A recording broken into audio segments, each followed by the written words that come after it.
Which number replaces the question mark.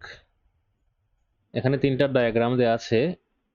এই সংখ্যাগুলো দেখে এই কোয়েশ্চন মার্কের জায়গায় কোন সংখ্যাটা বসবে সেটা বের করতে হবে।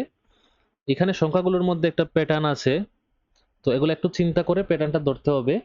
যেমন এখানে এই কোনাকুনি 4 4 হচ্ছে গুণ করলে হয় 16, আর উপরে কোনাকুনি 3 5 15, 16 থেকে 15 বিয়োগ করলে হয় 1।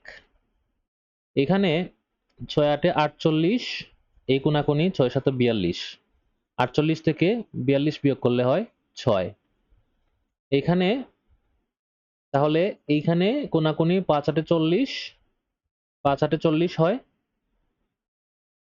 আর এইখানে কোনাকুনি 5 6 30।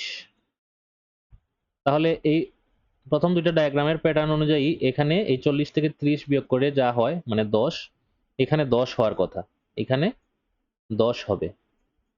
তাহলে 10 হচ্ছে আনসার। এই দুইটার প্যাটার্ন থেকে, এই দুইটা যে মিল আছে সেই মিল থেকে এখানে বের করতে হবে, তো এখানে 10 হবে আনসার।